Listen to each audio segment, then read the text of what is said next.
that long before the end of the year, we will have a minister with the responsibility for finance in the office of the president. And so yesterday, we were pleased that Dr. Ashni Singh took up that portfolio. This would allow the oversight from the office of the president over the finance sector and the oil and gas sector to continue, but would allow us to focus on more strategic issues and issues that are transformative in nature, and that would have a more medium, long-term benefit to people, rather than be bogged down on a daily basis with the routine functioning of a particular ministry.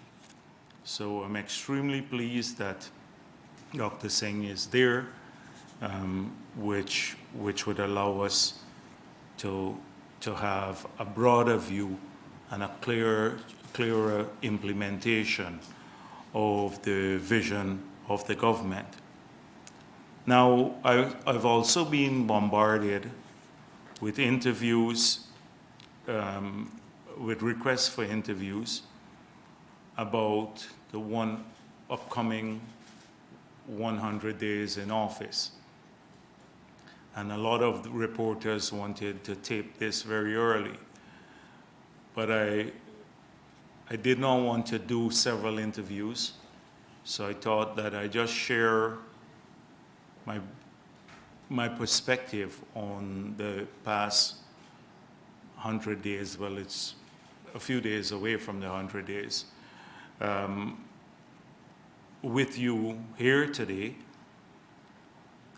And so I hope that when that event, because a lot of people put a lot of emphasis on 100 days in office, that you will understand that effectively it will be about 40 days, because we took over and we found ourselves in an unusual situation where there was no approved budget for the year, and you had tons of expenditure in excess of $200 billion of liabilities and spending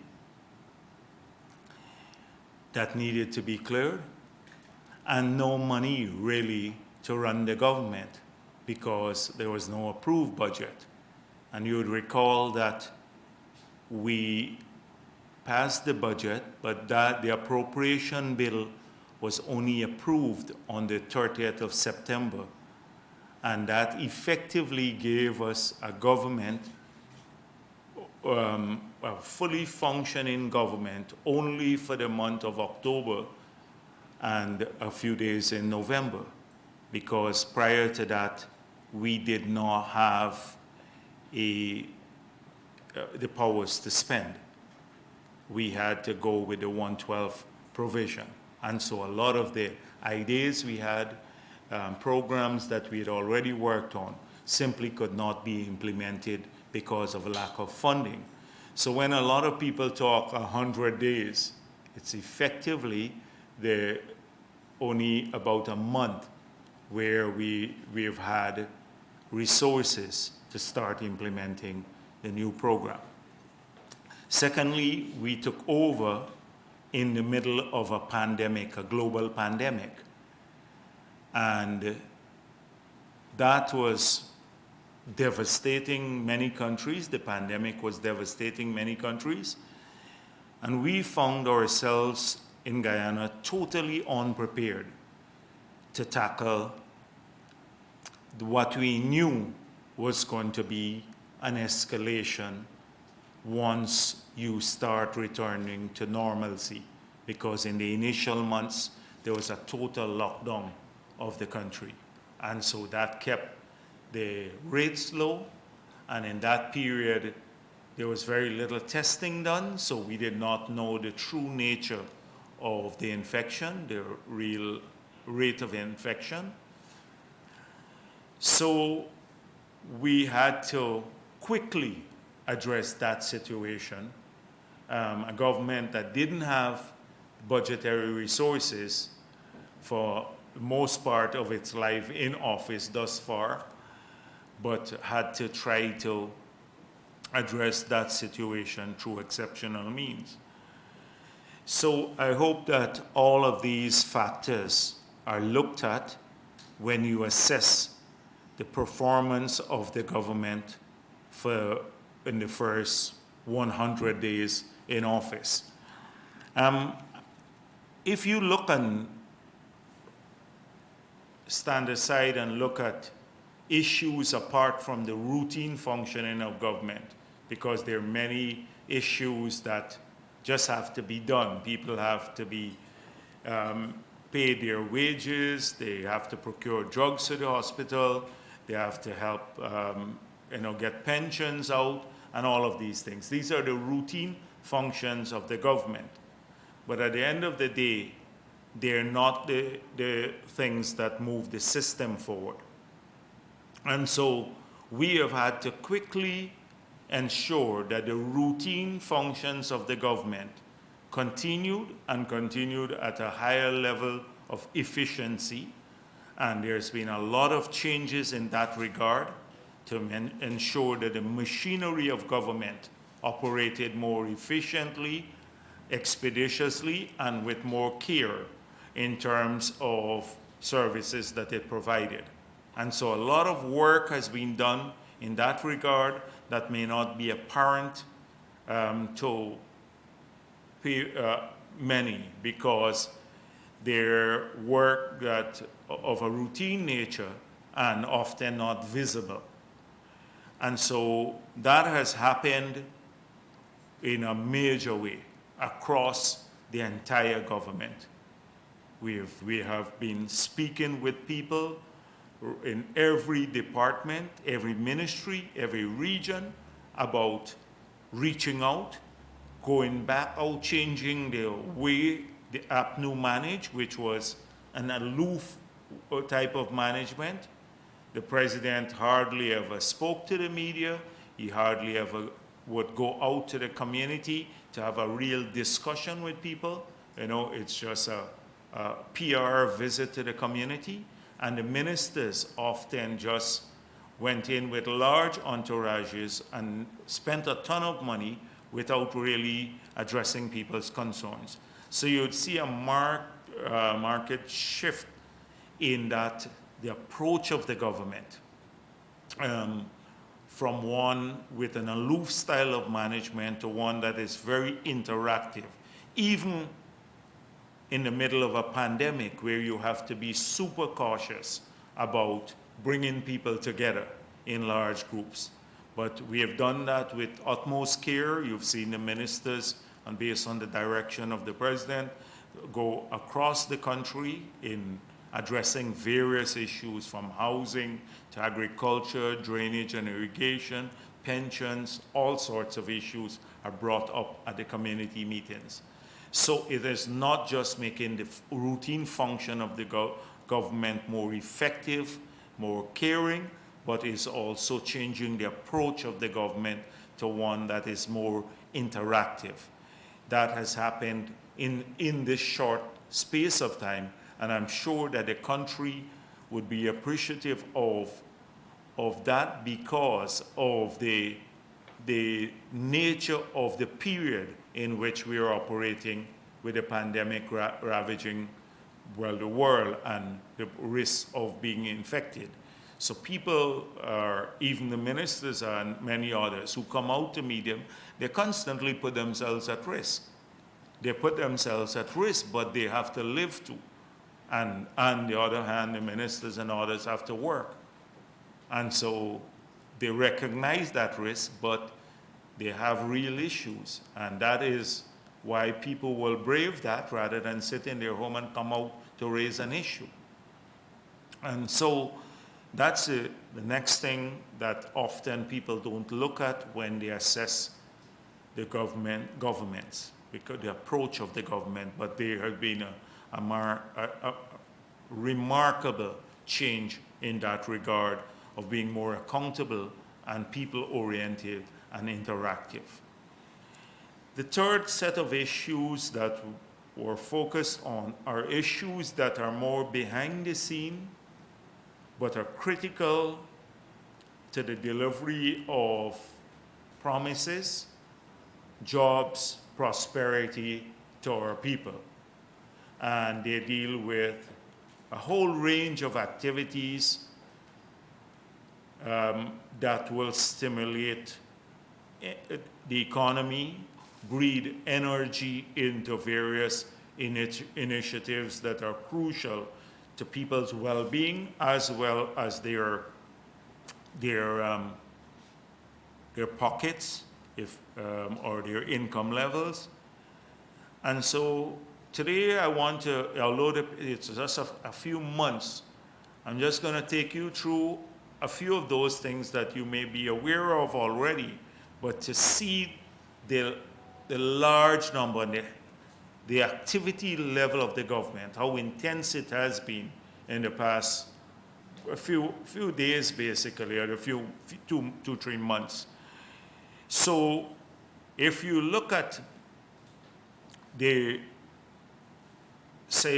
energy sector alone, which is critical, everyone understands that energy is critical, electricity is critical to growth and to people's welfare, the price of electricity.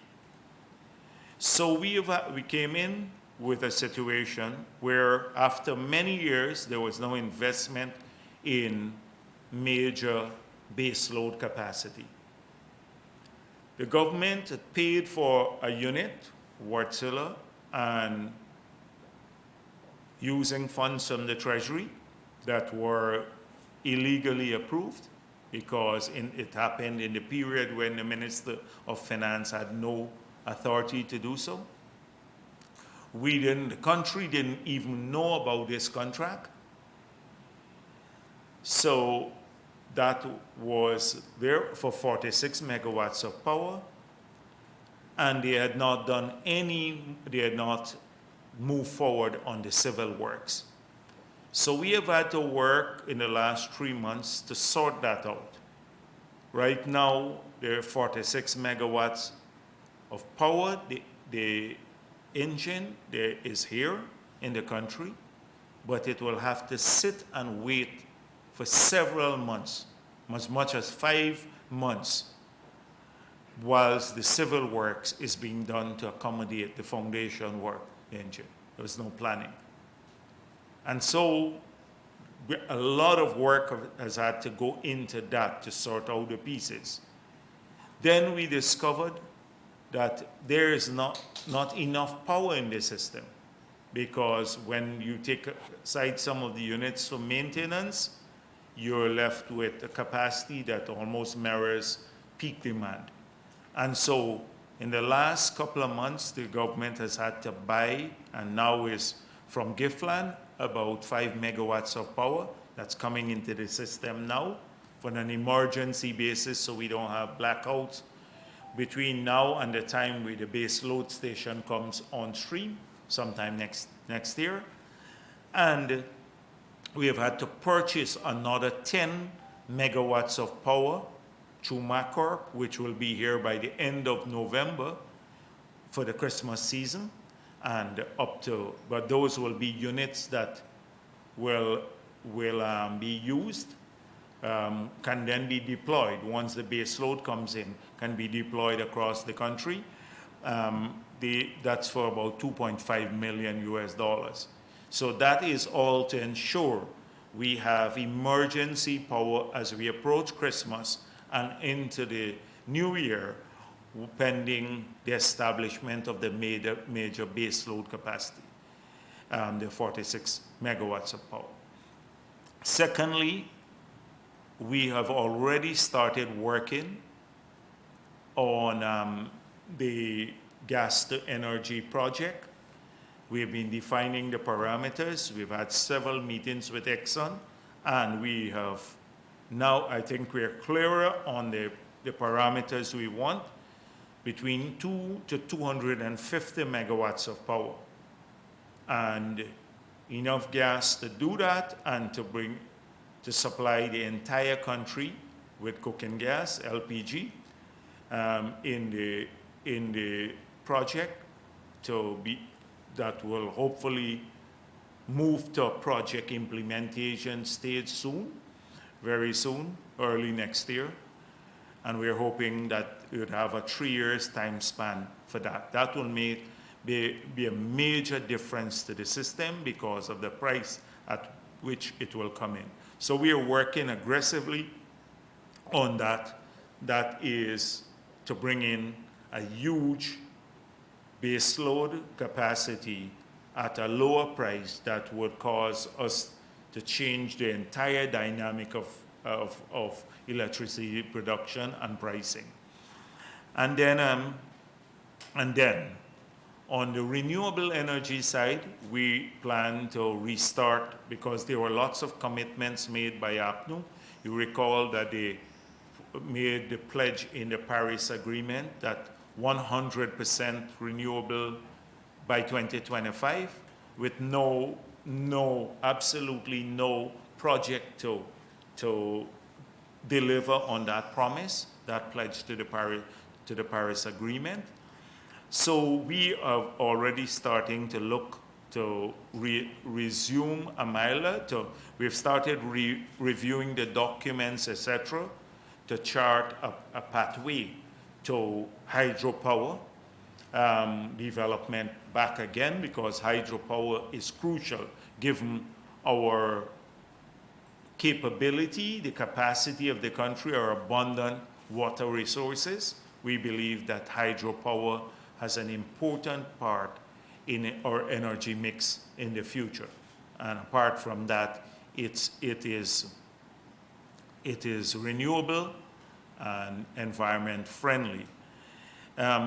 Also, we have had a serious review of almost all of the small systems that we've had. So in the last couple of weeks, 3 weeks or so, we have approved contracts to do a hydropower at Komu. There were some reviews done there, so we had to look back at what was planned before, and that's 1.5 megawatts at Komu, and to rehabilitate Mokomoko, which would be another 0.7 of a megawatt. That gives you 2.2 megawatts of power. And then just approved last week, I think it was a one megawatt this is a solar farm, 1 megawatt. So we'd have about 2.2 megawatt of base capacity, and then another megawatt of solar, which would be a grid tie-in that would supply power only during the day, not with batteries. And considering the peak demand that LETEM now is in that area is about 1.1 megawatt, we'd have almost triple the capacity of what they have, all coming from renewable energy, which would allow a massive growth in the industrial estates and the industrial plan for that area, and also residential purposes. Similarly, in the Bartica area, what was approved recently last week is a project that will start very soon for 1.5 megawatt of solar farm for Bartica. And we're doing the same through another project that was there through the GGGI and UAE. They're moving to install about a 0.5 megawatt of solar in Wakanam. We're now exploring funding for around a similar size capacity for Leg 1. Where there is some funding for Madhya already, doing a solar farm at Madhya. But these are smaller units that would help significantly to bring down the cost of the supply. They don't have batteries, so they run during the day. So you still have to run the fossil fuel systems in the evening, but it would extend the hours of service that people have in these communities, particularly during the day, until we put in units with batteries that can store power, their solar power. So this is just to give you a clear picture of all of this has been done. We've reviewed the entire energy mix of the country. We've started working on each of the large baseload systems. We have a clear vision of what we want in each of these isolated communities, and we've started implementing projects in this regard in these areas. There are other areas that APNU started in the Pacaraimos, in the mountains in Region 8. There's a project there that now has stalled, it's in trouble. So we may very well have to cancel that project and rework it because nothing has moved on it, a hydropower there. So that is how much work. APNU has never clearly defined an energy mix for the country and with great deal of clarity on where they want to go in the future. And we have had to do all of this in an extremely short period because that is what is required. We have to hit the ground running now. In terms of, so that's just on energy. And all of that has happened in the last couple of months. On the climate change side, we have had to review all of that, what's taken place. So you had the Department of Energy and the of Environment and the Office of Climate Change.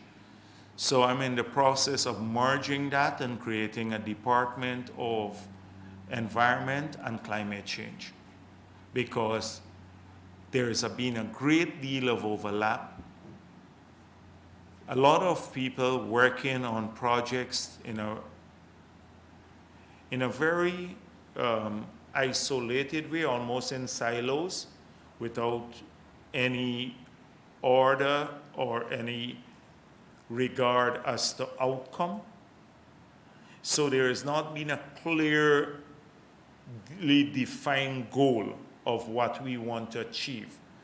They had this green state economy, the green state strategy, but it was so loosely defined and without any project to give effect to it that many of the people I spoke with didn't even know how they fit in, their work fit into this.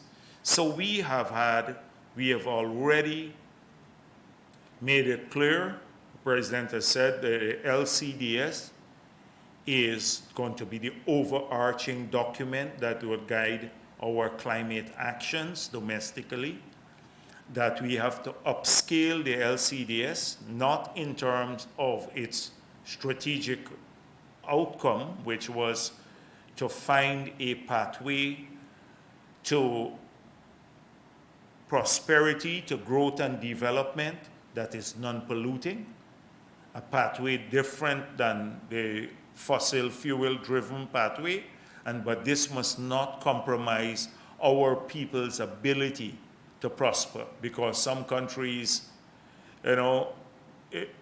believe that all the responsible actions must be taken in the developing world and at a cost to those countries, when in many parts of the developed world, people have 3-4 vehicles and their per capita carbon output is 10 times that of ours, like 20 tons per capita. And then they still want us to have equal burden sharing. So we have to leave room for our people to grow and prosper, yet at the same time find ways to do this that is less carbon intensive. And that was the objective. It was almost a development strategy. So that was crucial, getting that strategy in place. And then secondly, getting a means of funding the strategy that doesn't put greater burden on our people, and our budget and our treasury. Because since we are producing a global good, that we must find a way of ensuring that the world also pays for some of these services that we are providing, because there is a global good that we are providing. And therefore, that is why we've been in the forefront of advocacy historically for greater climate funds. Like I was part of the small committee set up by the UN Secretary General to look at how we can raise $100 billion a year for climate financing. That figure is, after that unit was set up, and we came up with that report, that is the figure that is often used in the UNFCCC negotiations, all the agreements, including the Paris Agreement. So we have to ensure that funds for adaptation and mitigation, that they flow to countries like ours. And already we've been part of this economic team in CARICOM. We're looking to look at, now we're working aggressively on debt restructuring and liquidity for some of the countries in the region. But the climate variable is becoming an important part of development planning, and also to access to also enhance liquidity in some of these countries, or funding for their initiatives. So it was important that that be done, because that was what the Green State didn't have. It didn't have any source of funding, unlike the one we had with Norway. So we have also written to Norway. We got a reply from Norway, and so we are looking to re-engage with Norway soon on the engagements that we have, that they, first of all, a review of the last program, and we're looking to negotiate a new program that will bring additional funding for the country and for initiatives. Now, you would recall that we had identified several areas for spending of the GRIF money, the money that we earned through the first agreement with Norway, including grants and loans to maybe, but mainly grants to help small business who were getting into environmentally less polluting activities, a Center for Biodiversity Studies, ICT for vulnerable communities, some adaptation spending, decarbonizing the energy sector, a whole range of projects. Unfortunately, many of those projects that were more people-focused didn't move forward. So the GRIF projects that we had left before were implemented by UNDP as they implement. They get a fee for implementing them, the projects, or the FAO. Now we have reviewed, we've spent the last few months on reviewing those projects too, because they're stalled. And although we have had $17 million assigned to the telecommunication project, a fraction of the $4 million has been spent on that, but we don't believe that so far, a lot of the equipment is just sitting in a bond. So we have to now engage with swiftly to get these 200 hubs created in the hinterland areas. So we are doing a total review of all the GRIF projects. The telecommunication one, to restart it, especially with hinterland telecommunications. The Amerindian land titling was another GRIF project that has stalled. We're going to now resume work in this regard. And then the one with FAO implemented, we found some atrocious things, that money that we earned from Norway was being spent on hosting conventions. We hosted a convention here on desertification. You know, a lot of trips for the staff at Lands and Survey to travel around the world without focusing on the things that really matter. So we are reorienting that project too. I'm telling you this because I want you to understand the that we just stood still, it seems, almost like 5 years. We just stood still as a country, and we have had to, in just a few short months, to re-engage in this area. So that is on what we are doing on the climate issues. We're creating a unit to play a more active role in the UNFCCC negotiations. We used to have a high profile there. We're resuming this work, and we're going to expand the LCDS into looking more at biodiversity, sale of ecosystem services, looking at water management, which is crucial. So all of these things are being planned for. We are already putting in the structure in place, and we intend to move this forward. So that's where we're heading in a short period, to give structure to our thoughts and create an efficient mechanism in this area, coordinated mechanism to address all climate-related and environment issues. Now, this doesn't include the EPA. The EPA has to be strengthened separately, because those deal with more issues involved in, permitting and noise pollution and other stuff. That the EPA is up for significant strengthening too, and especially since they'd have to look at the oil and gas companies more now. So this is what has happened on that area.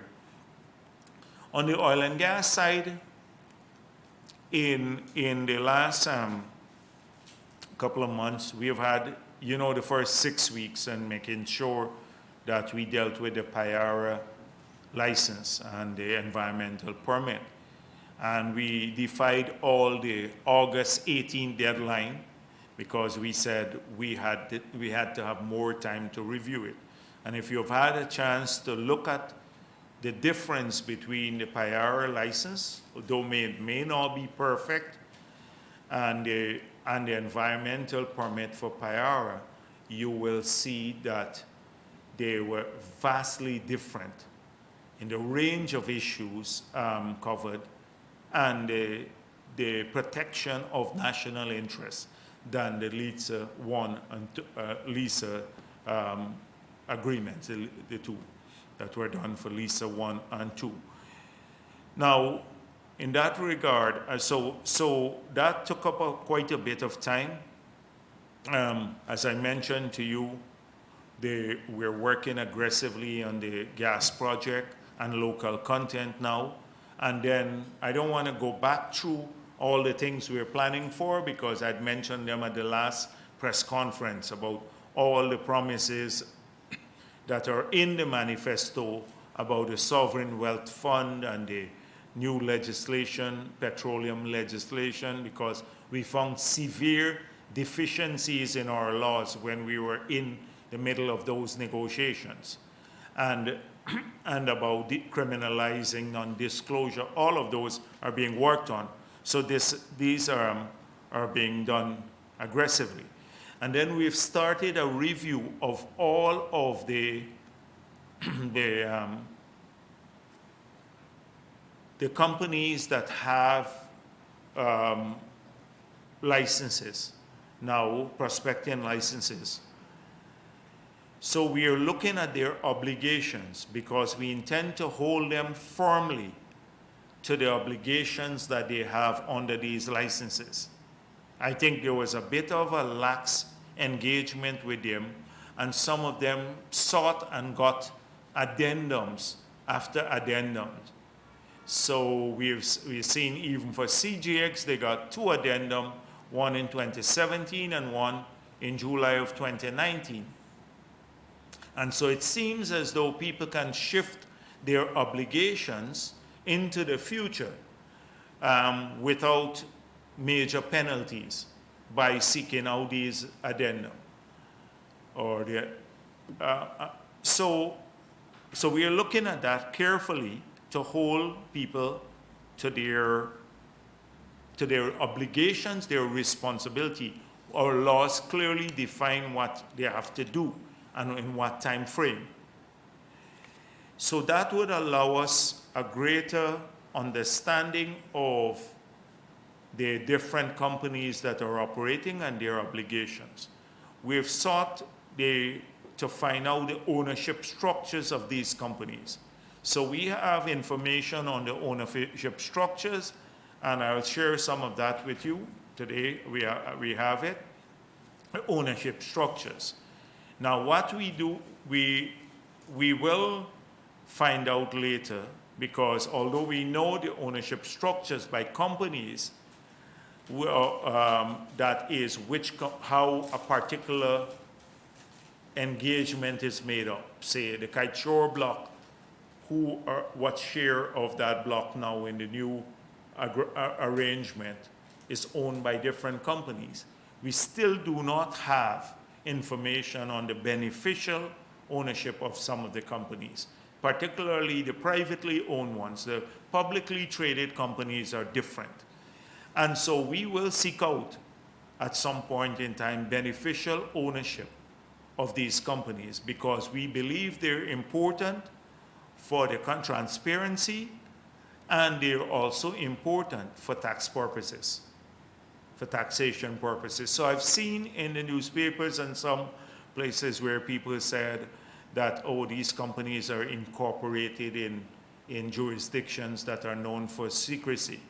But all of that, we'd have to pierce the veil in all of these areas to see what is going on, to see that there is no shenanigan in this regard, and that we know, the country knows, who are the beneficial owners of all of these properties, and they must pay their fair share of taxes too. Once you know that, then you would know whether they have tax obligations or not. So we will move into that frontier in the future as we get to understand the sector better. But that's how I see it. Also in the future, you've seen that through a court action, which the AG was also involved in, where we recognize that the permits for the LISA projects were given in contravention of the law, and they now have been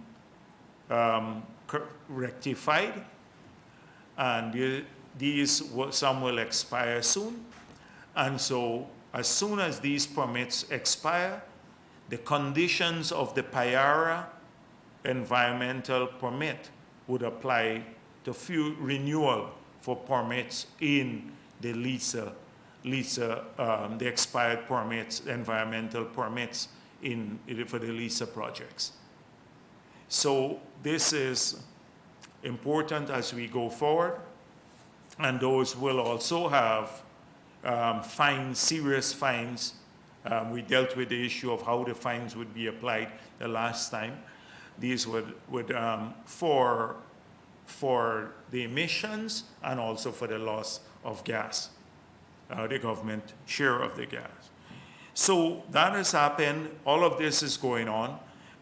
We are also reviewing, there have been some little hiccup, but we are reviewing the companies now that for the marketing of our oil.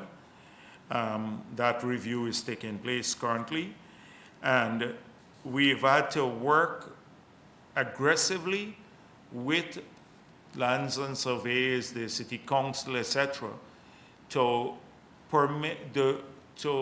issue the permits to many companies that are locally owned or significantly locally owned, who are supplying services to the oil companies. Some of them have been waiting and languishing for 2.5 years to get a simple building permit. Now, because some minister or somebody connected to the government wanted to get their hands on something, and they were just stalling a lot of these projects. So now, almost over $50 million of projects have been unlocked, and these will start soon because of the permits that were for the local companies that were cleared at this level. These are mainly building permits to construct facilities, etc., not directly gas related. But but like for expansion of shore-based facilities and all of that stuff. So this is in the oil and gas sector. You can see the amount of work that's being done here in this short period. There are things that on the COVID side, the response, you've heard a lot about this, but in the last 3 months or so, the key issues have been in trying to deal with both trying to reopen the economy, because there are a lot of people want this. We talk to people every day, not just the business owners, but workers, people who now ran out of money, who don't have a social safety net. They just need to get back to work. I've had a discussion with people who serve, in the restaurants and stuff, a lot of single parent women and stuff like that. They absolutely have to get back to work. And so that is why the reopening of the country, a bit gradually but carefully, the opening of the airport, the extension of the curfew, but we know that with that can come high rates of infection. So we know this, and that is why the capability has grown exponentially. It's still not perfect because nobody has a cure, but we have now more material from the drugs to deal with frontline drugs and all of that to deal with people. So the testing has gone up enormously to the capability. And then we have expanded the emergency rooms and the number of beds and all of that to make sure that we can deal with larger number of cases. Fortunately, that capacity, like some countries, when they had this spike, has not been overwhelmed, that we managed well within our capabilities, especially for emergency care. But even in those emergency rooms, the equipment necessary has been purchased, and we continue to make investments in this regard. We just had engagements with the IDB and the World Bank to reprogram a significant part of our funds to deal with COVID-related expenditure, building capability, but also assisting people. And then, of course, you know that the program has been rolled out to deliver the grant to people, and so far it's going extremely well. A lot of the regions have either been completed or nearing completion, and so soon like Region 4 and the others will start, because these are big regions. But it's going well so far. We've had a number of the pink forms where we'll have to review those after we give the core households, because some people where you have multiple households living in a single building would not all get the grant. We'd only give one right now, and that is for accountability purposes, so we can count each house and decide how many packages have to go. So if we go to a village and count the houses, and we say, we have 25 houses here, how come you gave out 35 packages? So it's a kind of accountability. But later, when we get through the bulk of the people, we can then go back in a very nuanced way and help those where you have multiple households. But that's going well too, and the feedback has been good. It's been helping people. It's a small sum of money, but it's been really helpful to some people. And this is a large-scale task to go to every home in the country, and especially at this time in the COVID. But this has been done. So there are lots of movement in this regard too. On the other hand, in addition to these things, because they're trying to move the system forward, you have seen already, what I'm saying to you is not new, that a whole slew of things are being advertised in the newspapers, leaving out the routine projects like projects to build more roads in the community and all of those. We're trying to implement the budget swiftly, but it came out late. So the routine budget we're pushing to implement it. But the bigger projects, the president himself has been looking at the housing sector because we made some far-reaching promises. We're soon going to be looking at all of the proposals. We have an expression of interest now for people, for companies, finance companies to structure a bond. So that will come in shortly and we'll make a decision on that. But that could bring $50 billion into housing development, and an aggressive low-income housing program, building houses. And all the people, we made it clear that all the people at Success who have, and other areas, who have legitimate demand, they're going to get help, including help to get a piece of land and a house. But they have to be patient and have to go through the process. Everyone will get assistance because the program is an aggressive one to do that. And we have already, in this very short period, started working on that. You've seen also, the government was out for expression of interest for hotels. A large number of these proposals came in.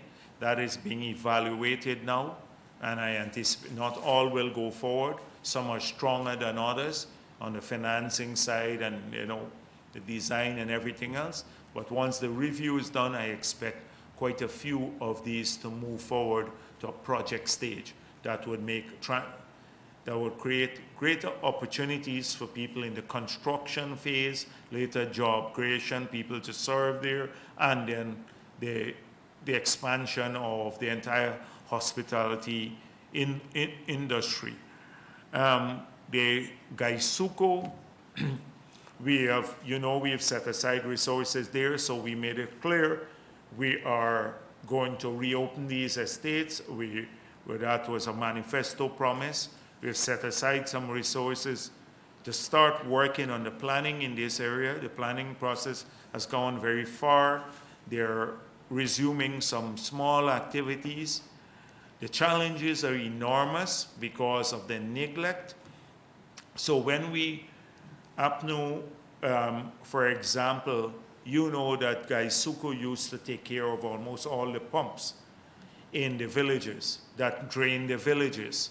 So when Gaisuko, for the last 2 or 3 years, has been starved of money, the big battle that was going on between NISIL and the ministry. So many of the pumps were neglected or not functioning. And so now we hit with the rainy season. We have to find emergency resources to fix the pumps, and lots of the canals that were used to be kept clear, the old channels to drain the Gaisuko land, but since they're abandoned, many are now working. So they now have created a huge choke point. And that is why the rainfall is heavy now. It's unbelievable amounts of rain in short periods. The intensity has grown, and we'll see more of that with climate change. But the capability to, in the city council, they have not really spent money on civil works for several years now. Almost all the money they're collecting, they're spending on wages and salaries and some on garbage collection, a little on garbage collection, but no civil works too. So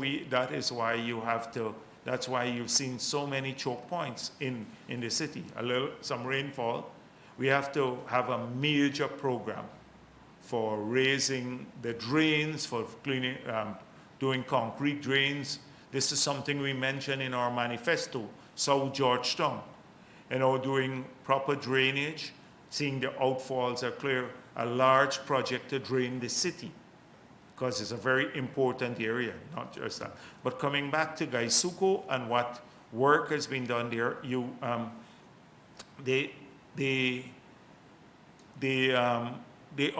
have had several expressions of interest for almost all the estates of partnering partnering with the government or some outright private sector involvement. So we are extremely pleased about this.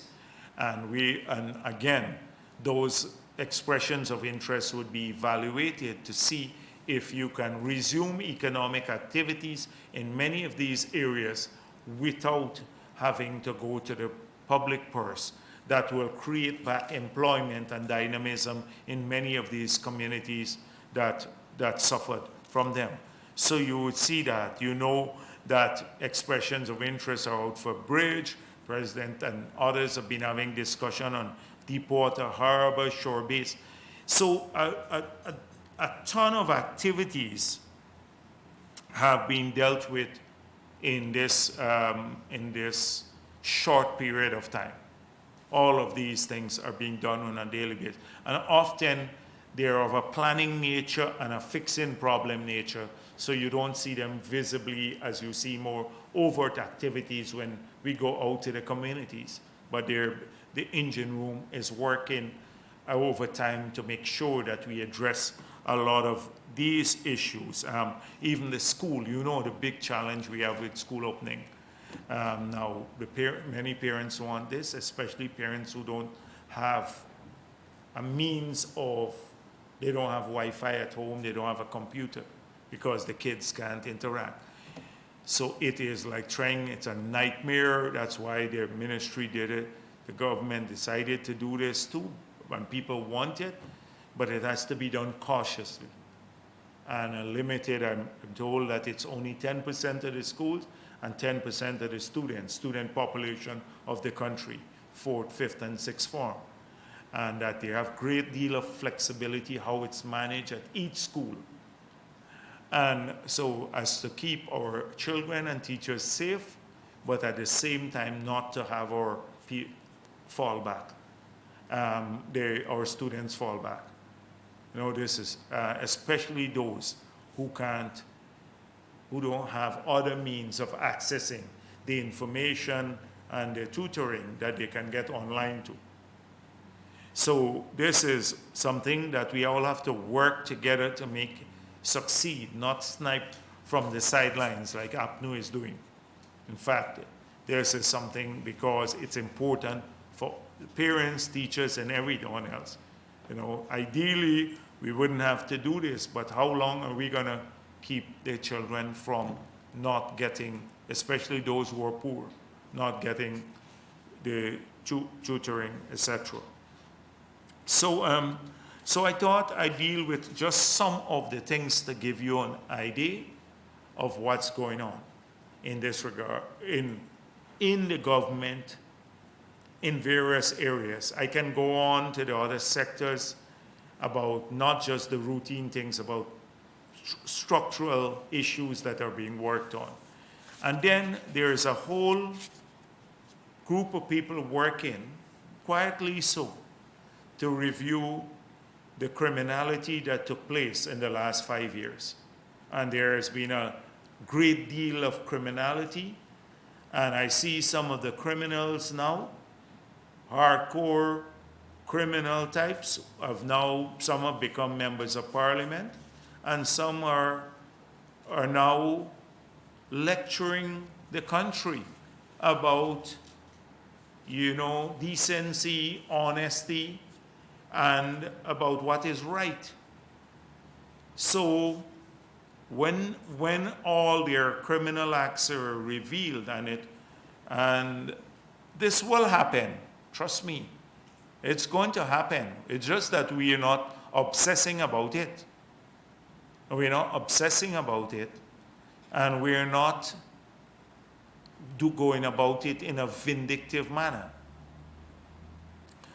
And we want to make sure that we don't go after victims, that we want to go after the planners and the perpetrators of the large crimes, of transferal of state assets and theft of state assets. And so the government has had almost a benign attitude to people who were forewarned in that period like on the East Coast lands, that they should not conclude deals with a government that had fallen through a no confidence motion, and especially after the elections were held, after the APNU lost the elections. But NISIL and the others, and there are several individuals in NISIL, and they would all be made to pay for what they did. They continued with the complicity of the Minister of Finance with the criminal actions. So people have an option now. Those who receive the land and are prepared to give it up with the large tracts of land where we said and we promised people that we will take back because they were done illegally. Those individuals have a pathway. They don't have to worry about criminal actions being taken against them. They don't have to worry. That is those individuals who voluntarily give back the land. And there have been several who have done this.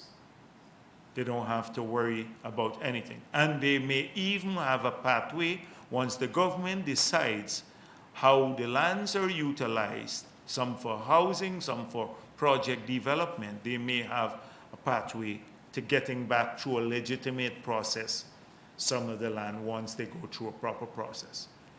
That is the approach there. But there are others who are refusing to do so, a few. And the guys, the architects, are not going to get away that easily. Because how could you, when the agreement has a payment schedule, not collect any money or a fraction of the payment schedule, and then transfer the land, vest the land into the, as title, give title as to ownership transfer without people fulfilling the obligations of the agreement of sale. That's criminal, purely criminal. That's a transfer of state property without payment being made. And all of these were done, the vesting orders were all in place after APNU lost the elections. So when the Minister of Finance was really no longer Minister of Finance. And so clearly there has to be an accountability for this. Contrast this with the frivolous nature of the charges against Brassington and Ashley Singh. You would see that they were acting pursuant to a cabinet decision. There was no cabinet decision in this regard. No cabinet. This didn't even go to cabinet.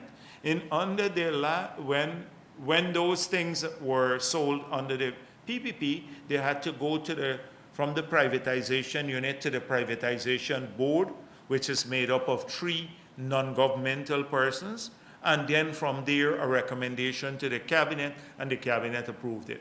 In this case, it's just NISIL and the Minister of Finance. So they were charged and put in handcuffs for implementing a cabinet decision where you had even valuation of the assets. In this case, you had a transfer of state lands without no payment. So contrast that, and then Jordan tries to paint himself as a victim. And he was one of the most arrogant in talking about, the transfer of land to cronies, etc., under the PPP when he came into office. But clearly, this criminality is not just a normal level. It is something that you do when you think you're going to be there forever. Because who does this sort of thing? would not even get the person to pay. You don't even pay, and you get the land transferred to you. Large tracts of 30 acres of land, state land, worth nearly $1 billion. And just hand them over the title to the land. So that is one area. And then look again at what happened. I think you've heard a lot from Nandalal too on this matter, because he's been dealing with a lot of these matters. They go to him as Attorney General. But look at, in the case of Mr. James Bond, his case, he was retained by NISIL as the lawyer to prepare the leases. And he removed the clauses from the leases that were standard clauses and that protected the interests of the government. And then in 3 or 4 cases, they set up front companies that he had some involvement with, which can be proven through paper trail. And those exact leases were concluded by NISIL with those companies. Most of the other leases have standard clauses that you can't flip the land, you can't do anything else. Then NISIL, the head of NISIL should have seen that. He was there to protect the interest, but he didn't. He signed those leases. Then these shell companies took the land from NISIL and rented them for, like, to others. And you've heard some of them got 20 acres and 15 acres and stuff. This is about nearly 55 acres of land in 3 cases for like $100 each. And money was paid behind the scenes. We have the money flowing into the bank account, like $1 million in one case, of the individual. So this is, I don't want to go into all the details, because this is not just money laundering, but it's defrauding of revenue. A whole range of things are wrong here. And this was a conspiracy. And there are lots of these at NISIL. This is just one case. So it is not just the Ogle lands, it's lands here. Then it is land over at Wales. Then it's some of the assets at Gaisuko. And then the lands and survey, we haven't even started touching that as yet. But for example, and it's unbelievable that how people would, the media seems almost to give these individuals a free pass. There's no kind of, particularly some who were always in the PVP, questioning about land issues, etc. APNU almost gets a free pass on all of these things, but we're not going to allow that to happen. They're not getting a free pass on the land issues, but from some elements in the media. So, lands and survey, the instrument appointing the head of lands and survey never gave him authority to give title, lands of survey to individuals. He can't transfer title, give certificates of title. They only do leases. But yet titles have been provided. And so Mandela Avenue, the individuals are paid like the same plot. They put plots of land. One person paid $12 million for a plot of land. Another next door, a bank next door, pays for the same size, $151 million. And people like Jones and all of the others are part of this arrangement. And in another case, Lands and Survey gave one individual 200 acres of land just at the back here by Ogle, without even defining where the land is, just a lease, without saying where the land is, just that he has 200 acres of land. So nothing has been done with, so the review is taking place there too. But as I said before, we're not obsessing about this, but we're going through cautiously to see that we don't want all day long to be in court too with these individuals. So we just want to make sure that the key players face the music and that we move forward as a country and focus on the development agenda. And that is why, so you have a whole group of people who will deal with this issue. Let me just say clearly that the People's Progressive Party wants local government elections next year. We believe that we can do extremely well in local government elections, and we're going to be working really hard, COVID or not, to ensure that we improve the lives of people in their communities right across this country. And so the budget, next year's budget, will have resources to prepare for local government elections. Now, having said that, with the criminals, we have no confidence with criminals running the system. And so we're expecting that the commission will get rid of the criminals who they don't need any evidence. The whole country knows that these are criminal types who try to steal the elections and put this country through a trauma. Hardcore, criminal, in-your-face type of criminals. They cannot run any election. And I hope that the commission, the chair of the commission now has to fight against the criminals who are fighting to the chair of the elections commission, the same staff, to undermine the elections and the outcome. You know about the history of that. I'm worried. We intend to ask for the statements of poll. I'm pleased that Justice George said that the parties must have all the documents. So we need those documents to demonstrate that their own statements of poll in GCOM showed that the PPP won the elections and that Lowenfield and the others disappeared those statements of poll. So I'm very worried, and the chair should ensure that those statements of poll are safe, are in a safe place, if she could ever get hold of them, because the criminal types have them.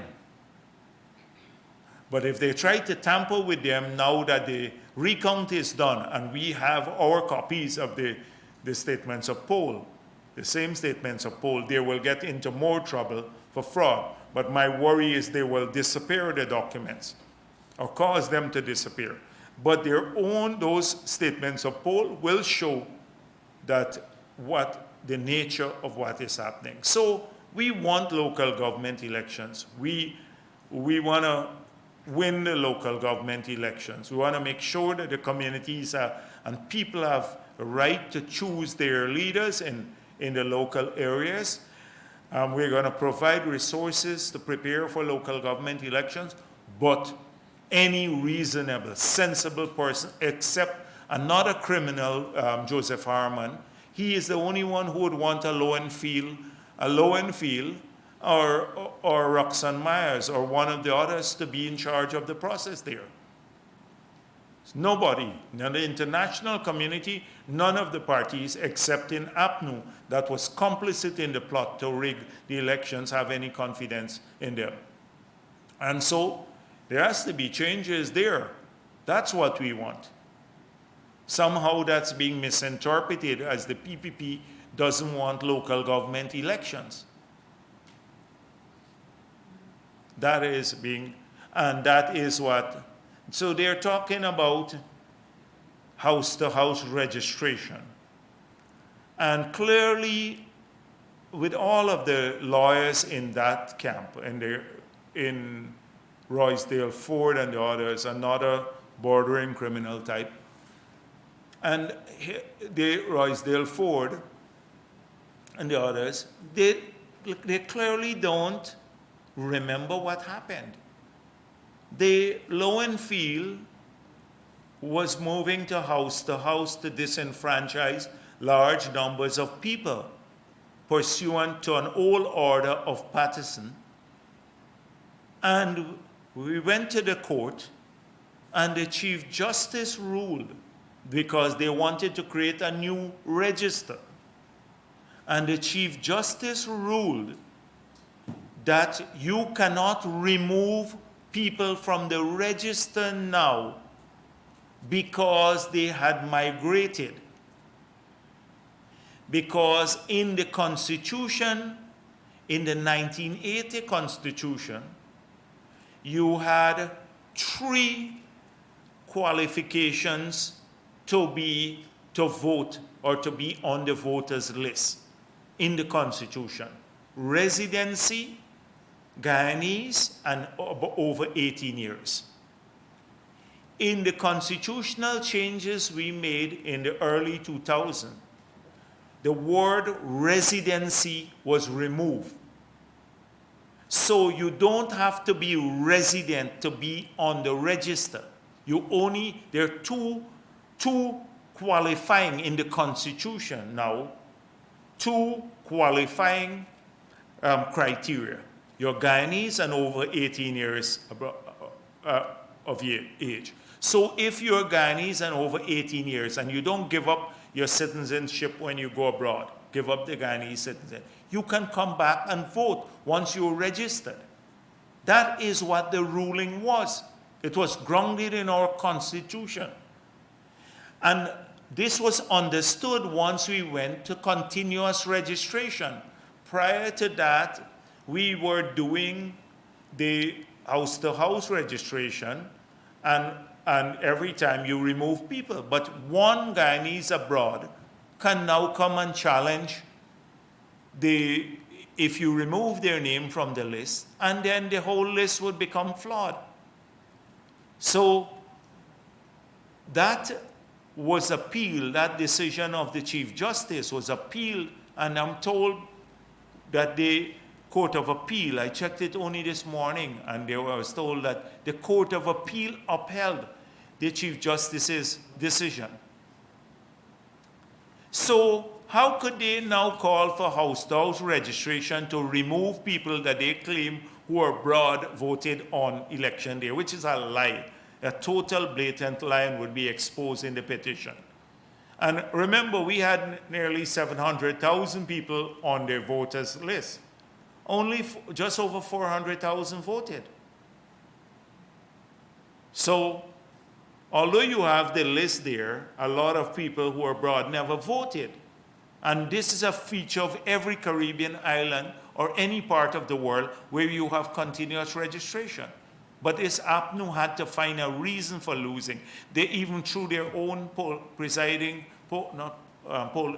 polling agents under the bus who would sign the statements of poll.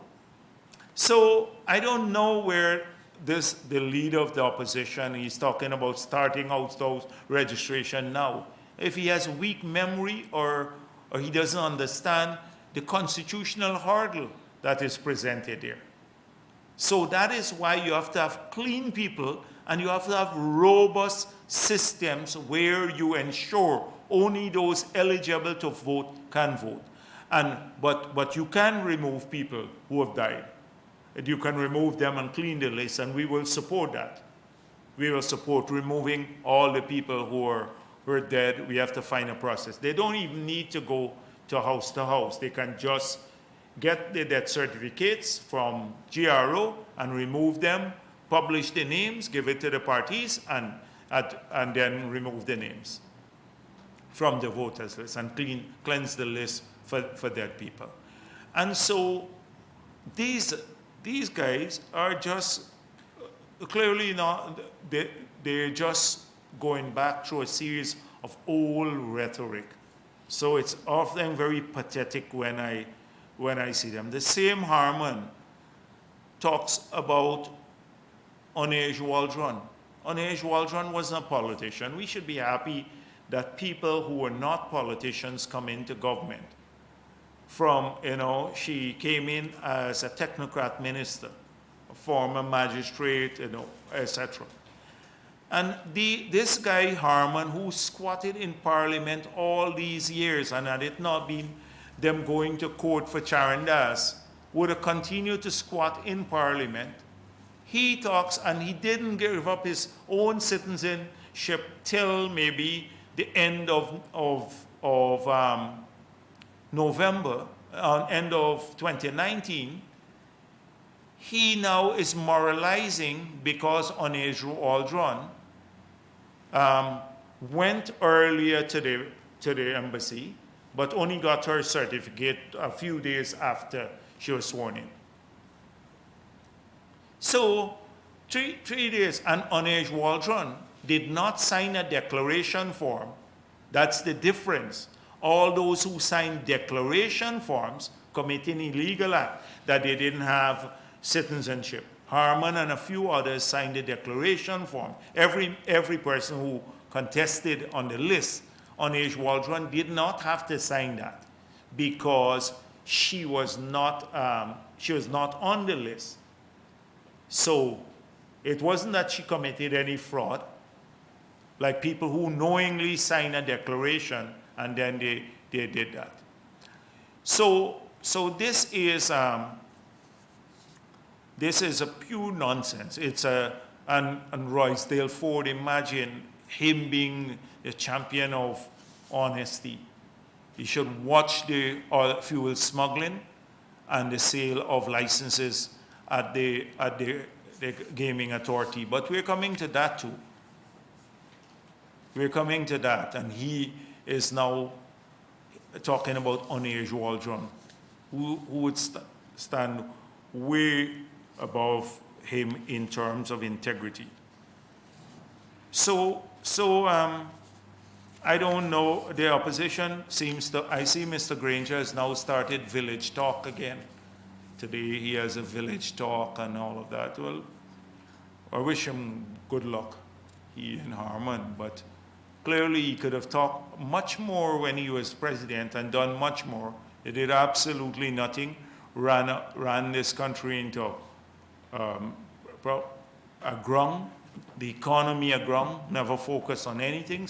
And that is why I had to tell you about a lot of the things that are part of the rebooting exercise that we've had to deal with. So I think I'm going to end there and open the floor for questions now.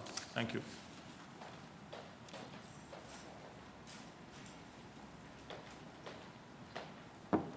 Yes.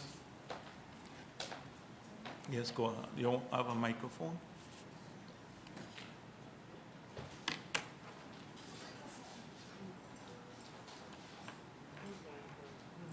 Yes, I am here.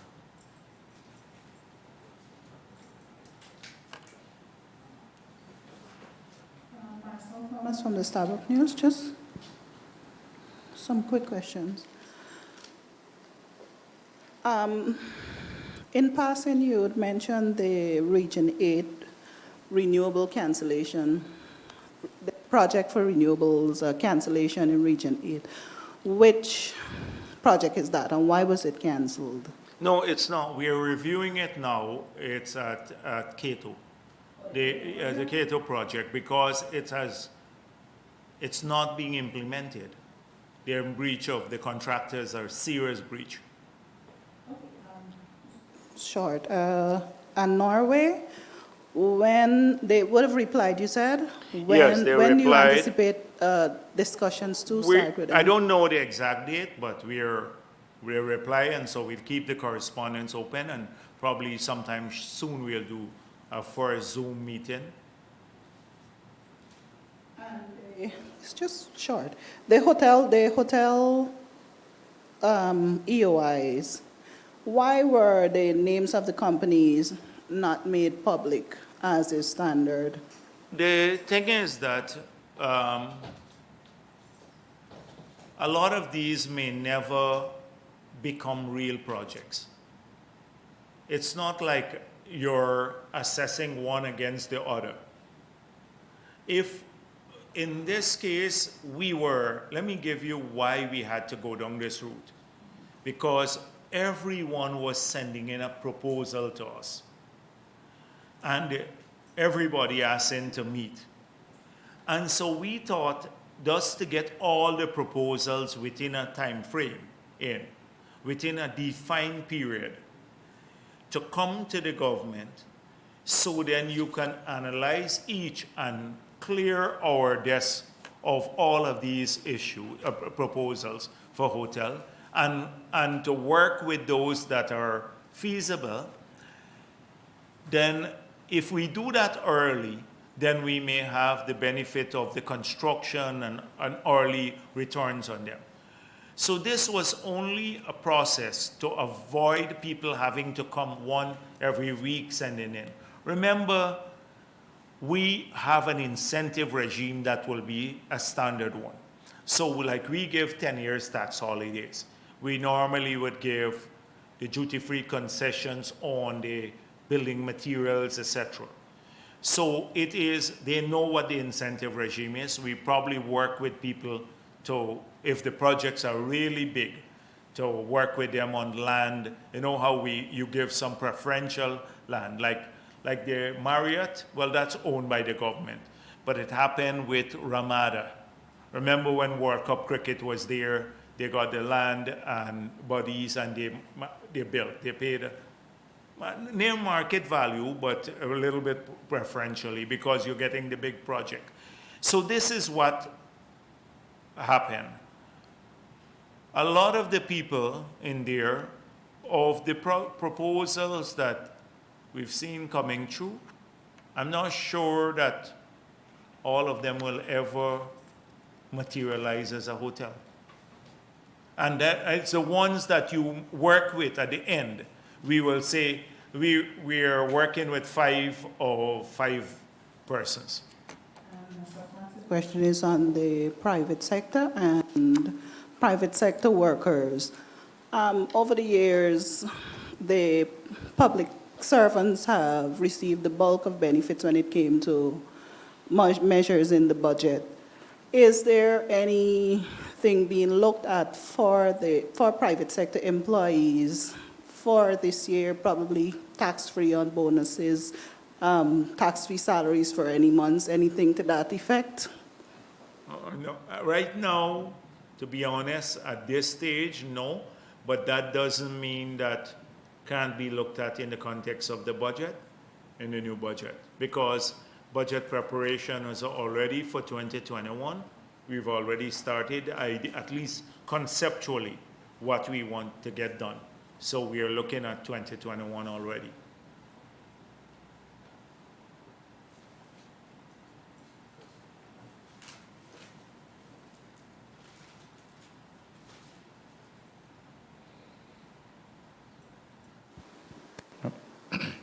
Good afternoon. Kimal King for Kaichor News. Mr. Vice President, could you say to what extent was the government satisfied when it approved the Payara project that the $9 billion estimated development cost was reasonable for the project? So you would recall that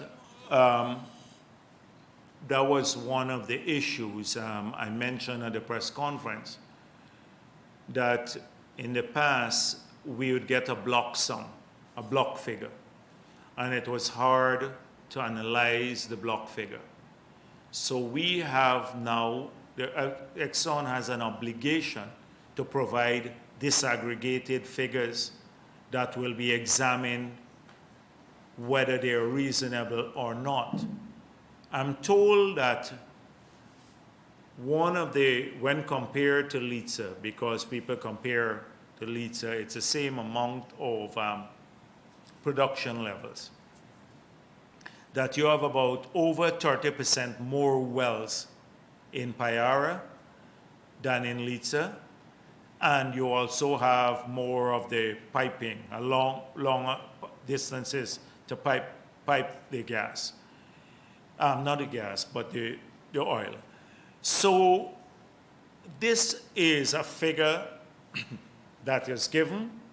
In the context of a license, I don't think you can immediately go through all the details of it, but there's still a process.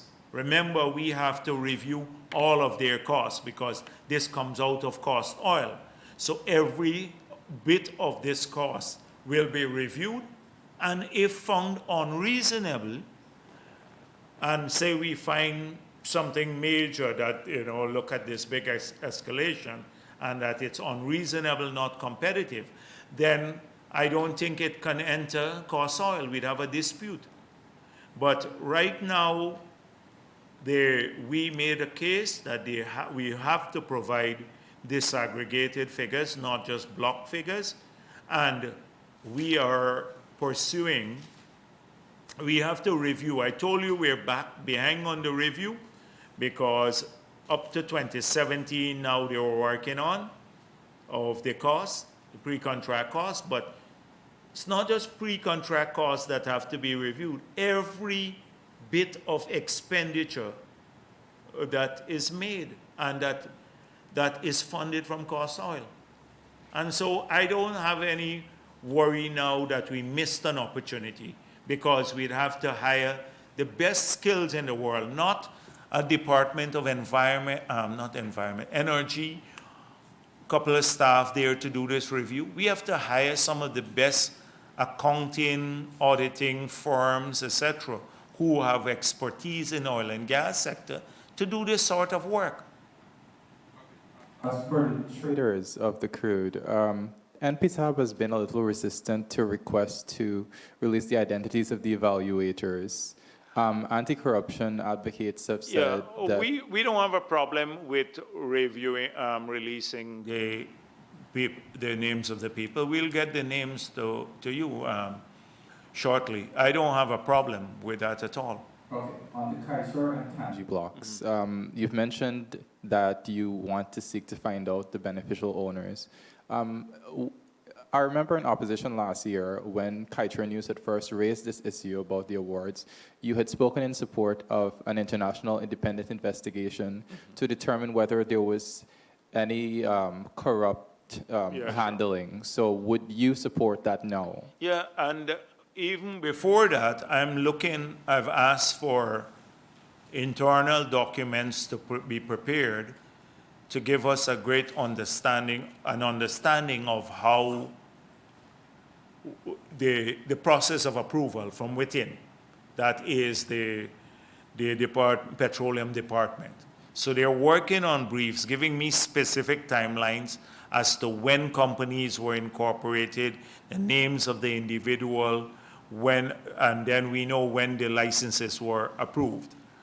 As I said before, I don't personally have an objection to any review because I believe then and now that no corruption was involved because I know the individuals, Ramatar, I believe it was the era when people were very liberal with the issuance of licenses because we had not found oil as yet. We're very liberal in that entire era, which we wouldn't do today because after oil. Now, even after we found oil, Trotman signed an agreement, which is the same. This is after we found oil, almost a year later. He signed an agreement that has the same terms that the agreements that were signed by Ramatar have. And this was after oil was found. So I don't believe that. Now, if you ask my personal opinion about some of the individuals concerned, or particular individual, I have a different view. But I don't need to share my personal views. Well, obviously, what you're doing right now, finding information, is you sort of just No, I want invest. to make sure, I Uh-huh. want to make sure that the media also gets a proper information as to, from the Department of, the Petroleum Department about their engagement. I want to see how long they had been engaged with these companies before the agreement, they got the license. Because if there was long-term engagement with them, there were not new engagement that happened suddenly. Because the capability of, Kaichur seems to be saying that these guys don't have capability. But that's one issue. But a lot of the companies that have capability to abroad, they also take the licenses and flip them. And these are the big companies. They may have the capability of an Exxon or a Total would buy into something, get a license, and then flip it, sell it. So although they have their capability, many of them don't develop the issue. So whether you have capability or not, that was never a requirement of the act, particularly in that period when you did not find oil. Now, if you ask me about now, that's a totally different situation that any new block given out would be, what people would have to face a whole range of questioning. And even with the transferal, I saw how liberal we were in allowing the transfer of property.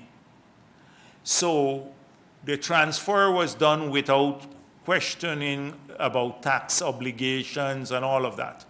So I want to know why in future the petroleum unit has to, if we're approving transfer of blocks or or buying, farming in, etc., that we have to have much more information, and we have to ensure that people who are doing this, that they do it in a fashion that is transparent enough to allow their tax obligations to become apparent and not hidden or avoided.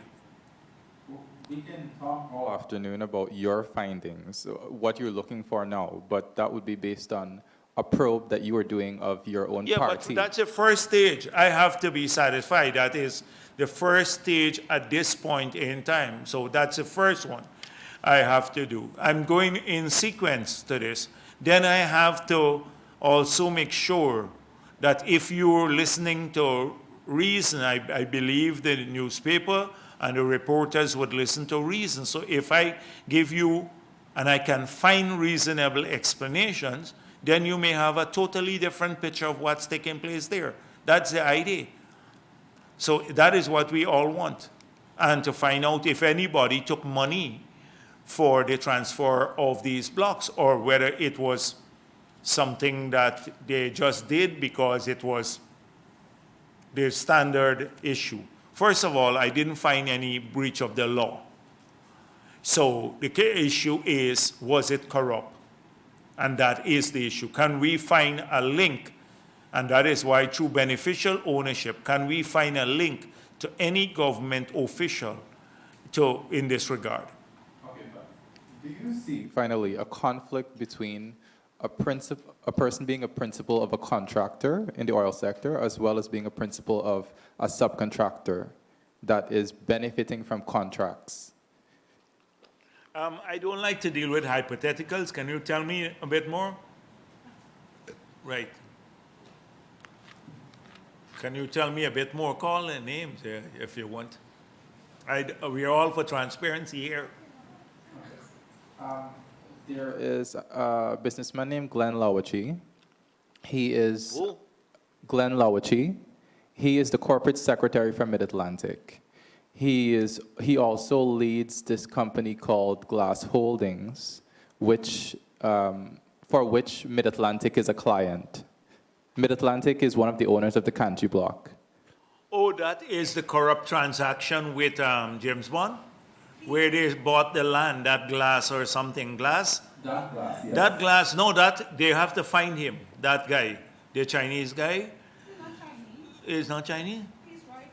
No. They said he is in China. I'm told by Nandalal that he is. He has to come and say how he got the land, because that was one of the transfers that took place. And so that's on our radar, if that's the one that you're talking about. The issue now is Okay. whether he is a principal in Mid-Atlantic, and he is also a principal in Glass Holdings, which has Mid-Atlantic as a client. Yes, yeah, that's it. So the link, it seems as though Mid-Atlantic was involved in this unhealthy transaction, illegal transaction. It seems as though they were involved in it with James Bond in this. I have no apology to make for that. So I'm glad you mentioned it, because that's on our radar. I didn't want to mention it too early. We're looking into it carefully. They told me, Anil said to me he's in China. Okay, all right. Well, give me the address. All right. Vice President Jagdeo, Guyanese critic for Daybreak News.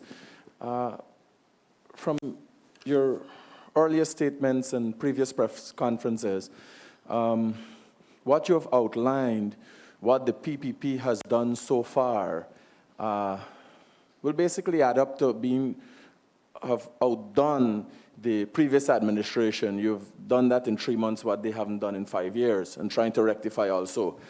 The question today, they have done significantly well as it relates to drugs. We have just found out that a drug shipment that is said to have come out of Guyana, one of the biggest drug shipments ever, has been found in Belgium. Can you speak to that? Yeah, well, we're trying. I saw the Marar Wave said the ship sailed in October, end October, but I think that might have been in a little.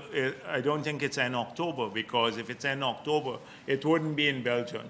I think, from what I'm told, it's in August, sometime in August. So let me make it clear. We have met with all of the agencies, including the US and the DEA.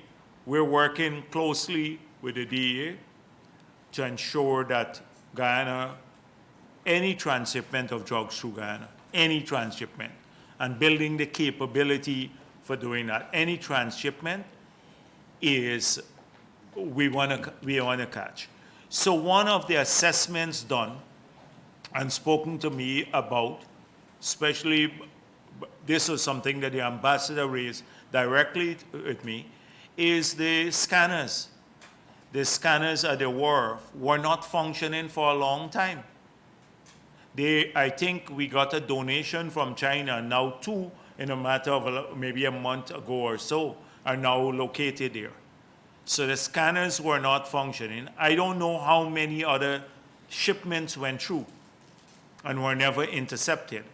But we're glad that it's intercepted, and we will we have to now go after all those people.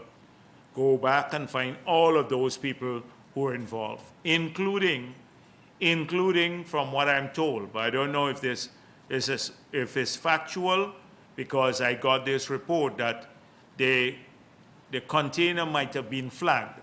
Don't hold me to this. Might have been flagged for inspection, and it was never inspected. So this is what I'm hearing. So it seems as though there was heavy local involvement, and we intend to get to the bottom of it and we're working closely with the USDA. Secondly, Vice President, you more than anybody else know about what you called, while being opposition leader, witch hunting. Many accusations were made out against the former members of the former PPP administration. It so happens nothing came out of that. Allegations are being made against members of the coalition government. Can you give Guyanese citizens, because in your utterances, you're saying criminal, criminal. And most Guyanese citizens, when they reach the stage that they're accused of criminality, they go to prison. Can you safely give Guyanese citizen assurances that they are politicians from the coalition? And if you could help me out, if possible, are they MPs that will be going to prison? Well, I can't say. We don't sentence people. We're not the judiciary, the magistracy. And so, but I can assure you that criminal action, they will have to pay for what they did, and that it, first of all, will expose what we consider criminality. That is blatant transferal of state assets in contravention of the laws of our country. The first thing is to expose it in the public domain. So APNU supporters as well as PPP supporters can see this. They can contrast what they did with the claims of our level. They remember Pradoville too, and all of that. They can contrast the two and see what is criminal, including APNU supporters. They will be shocked when they see this. That's the first thing, exposing. The second thing is ensuring that an independent, objective investigation is concluded, not politically steered or fabricated, not the minister calling to say, go after this guy, charge him at any cost. That it is evidence-based and the charges are placed, and the charges have a great chance of succeeding in court. Then we'd find, hopefully, we'd get good police prosecutors, and the rest is up to the judiciary and the magistracy. But at least the country will see. So that is what we're committing to. But for me personally, what I've seen, this is criminal. That's why I'm using this word. Criminal, purely criminal. Who transfers hundreds of $1 billion worth of land? And that is, with no valuation there, it could even be higher, $1 billion, without the people even paying. They pay $2 million and give them the title, the ownership document. Who does that? Well, we had a Minister of Finance who did that. And so this is what is considered criminal, in my view. Good afternoon, Lizzie with Star News. The question is this: are you happy with the police force handling of the investigation into the Henry case? The case, which case? The Henry case? I personally have not been fully engaged with this matter. I have to trust our police capability, our force. So we made sure at the political level that we said to them, the Guyana Police Force, which is the authorized body in our country to deal with law and order and to catch the criminals, that we want the perpetrators caught for this horrible, horrible killing of these kids. Okay. And therefore, that was our direction. Further, to bolster this, we also approached the CARICOM, and we ensure, and we got the RSS. They came in with greater capability. They have practically said that they look at the police, what they did everything. Now, I seen Mr. Nigel Hughes, as per usual, and now he is talking about bringing Argentinians. If Mr. Hughes wants to, we're not sure that will make a difference. But if Mr. Hughes, but personally, this is not a position of the government as yet, because I didn't discuss it. But if Mr. Hughes and the GHRA, the Ghana Human Rights Association, they want to bring the Argentinians to review and to see if they can help us catch these criminals, I don't see why we shouldn't allow them to bring them. I don't see why we shouldn't. We should. We want to catch all of these criminals and ensure that they get locked away for a very, very long time. My second question is, are there any updates on the Guyana Public Service Union's negotiations? No, I don't have any update on that. Yes.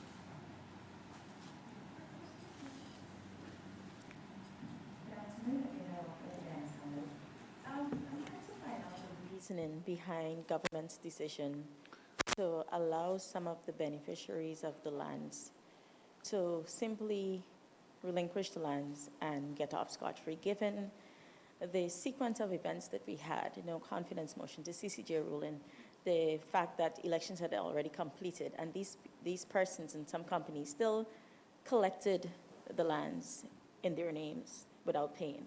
Why has the government decided to take this route? Well, first of all, a lot of them said they never asked for the title to be transferred to them. So this guy, like one person has been very public in this regard, said, I never requested. I didn't pay the money. That's why I didn't pay. So he unilaterally just transferred the title to them. I think there was a hope that they'll get away with this or collect some money from the people or something like that. I don't know what madness would cause this to happen. This is why you refer to some as victims. Huh? This is why you refer to some of these people as victims? As victims. In this regard, but they all knew we were saying this, don't engage. So they're not like totally blame-free, but I don't think people who are prepared to relinquish the land, although they have the title, we go after them criminally. Because they're prepared to return the state's asset, recognizing they didn't really pay for it. Okay, my second question is regarding the commitment we made at the Paris for the 2025 renewable energy, 100% renewable energy. Are there any penalties for not making this commitment in time? I mean, you basically said that the previous government said there's Guyana no for failure. penalty. There's no. Unfortunately, that is one of the weaknesses of the Paris Agreement, is that countries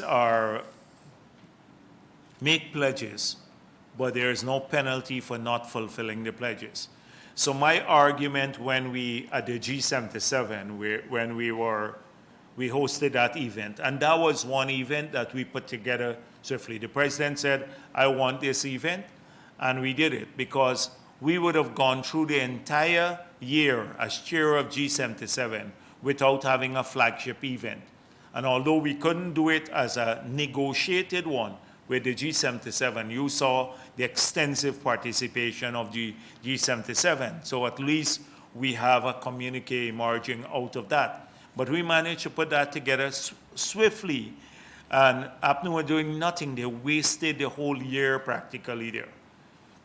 So the point I was making is about the pledges were not even enough to get to or to allow us to meet the target, which is a maximum of a 2 degrees rise above pre-industrial level. The OASIS countries want 1.5, so the target is lower than 2.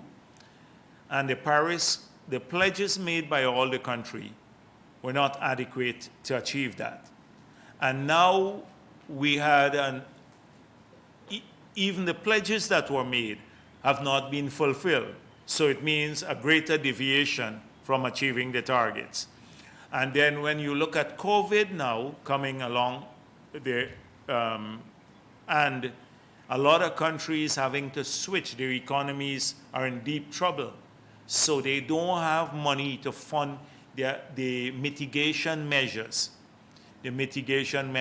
necessary to accomplish their pledges, that means we're in major trouble, because we're going to head, if all things being equal, we're now targeting a 3.5 degrees rise in global temperature above pre-industrial level, which will have catastrophic consequences for many, many countries, and will have issues on a whole range of people's lifestyle, the kind of crops we grow, these adverse weather events, and all kinds of stuff.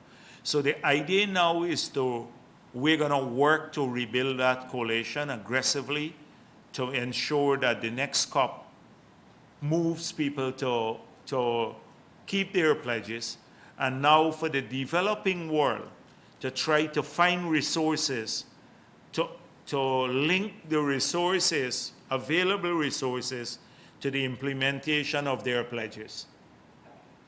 And that is what we're working on now internally to do that. We had a great profile in the global environmental community, Guyana. We are a small country, but people used to turn to us for leadership and advocacy and stuff. We lost that over the years. We're trying to rebuild that with a team of good, dedicated people. We'll be able to do it. Okay, my final question has to do with something that I'm kind of mixed up with the Wartsila units. You said that the units will now have to sit and wait a few months approximately until civil works are executed before it can mesh. Yeah. But the government, former Minister Patterson and I think the people at GPL had said that they ordered it at the time they did because it was emergency.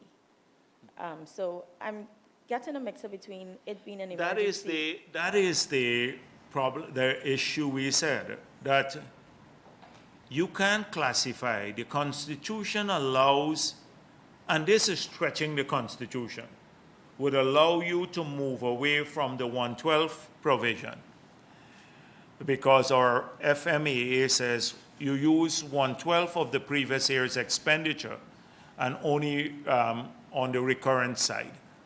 So for the first 3 months of the year until you have the budget, because the fiscal year comes to an end, and then you have 3 months grace to use that provision.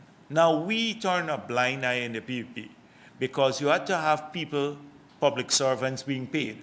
We couldn't shut down the government. So you notice I did not criticize Jordan for the payment of public servants or the running of our hospitals and schools, etc., because although it's not perfectly legal, we had to get that done out of necessity. And so we didn't criticize that.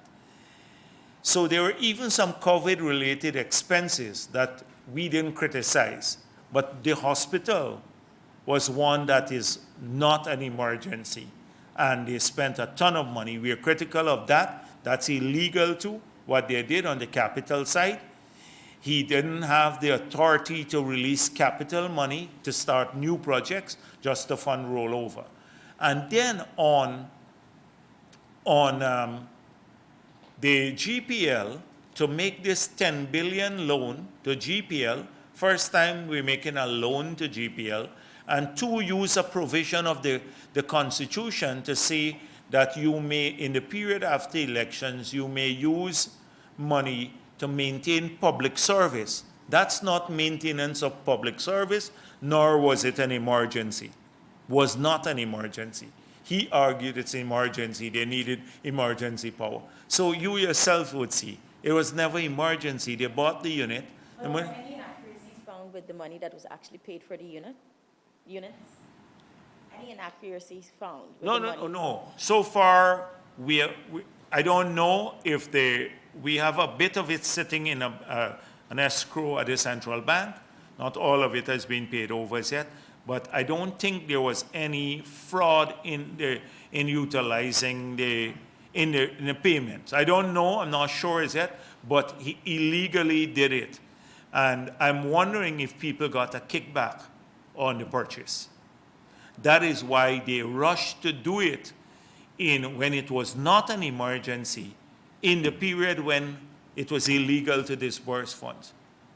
And somebody might have pulled down money. Like we are now reviewing 3 big contracts that are given all to one company, the same Chinese company, in 3 cases, 2 IDB funded and 1 by the Islamic Development Bank, where their bids were like 5 million US above the next closest bid, and the locals were kicked out. Well, we're reviewing that too in GPL. There were lots of criminalities that took place there too, especially when there was no board and they had to go directly to the minister. And we want to see how the $20-odd billion that they had accumulated after the oil prices fell in 2015. The oil prices collapsed from $120 a barrel to like $30 a barrel. And so they didn't adjust the electricity prices, but they accumulated a big surplus. We're examining now where did the surplus go.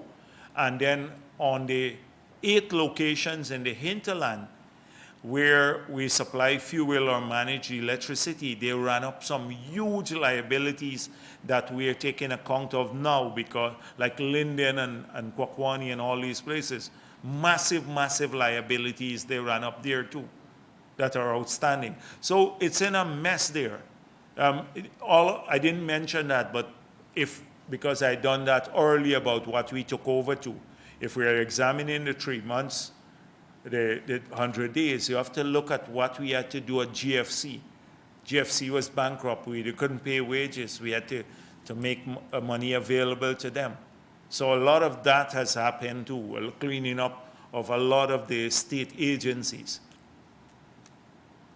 Sarah Kiana with Bharrat News, good afternoon.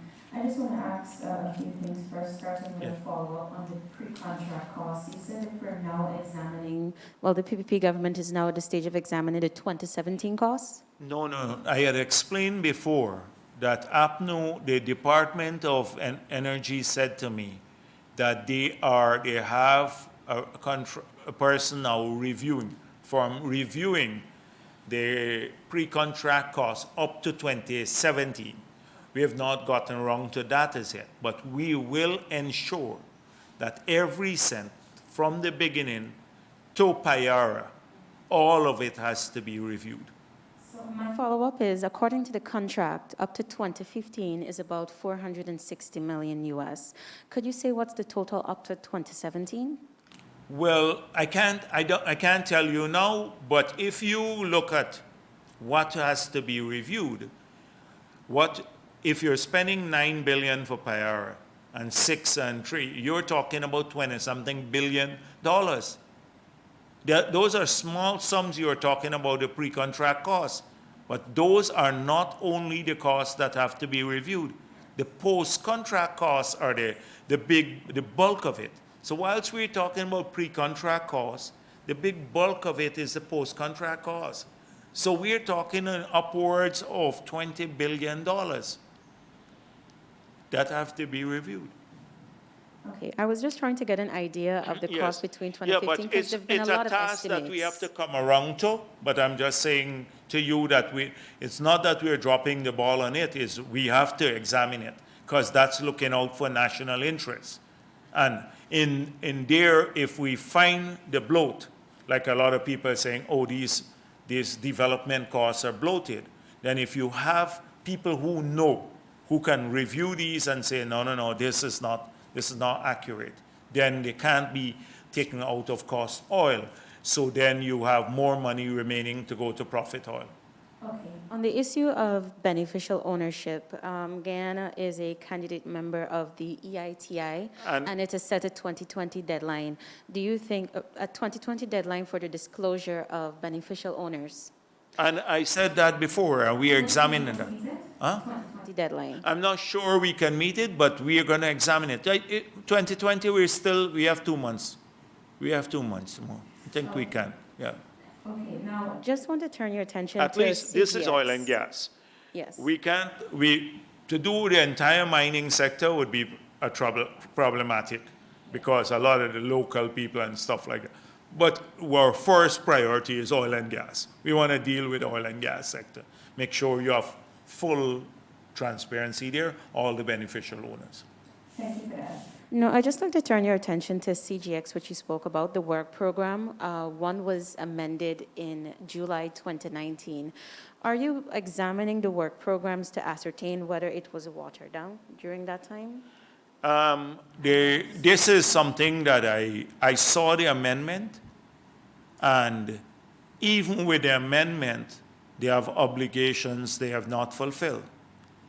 So, so we have to have a discussion as to why they didn't fulfill the obligations. But that is a suspicion of mine, but I can't verify it. I just saw the amendments, what took place. And then I saw the first renewal period and the second renewal period. So that was my brief, was a generic brief, but I'd examine that carefully. Okay, and finally, we had taken an IDB loan to improve our capacity in governing the oil and gas sector, and one of the conditions was the creation of a depletion policy. Could you say where is this mechanism?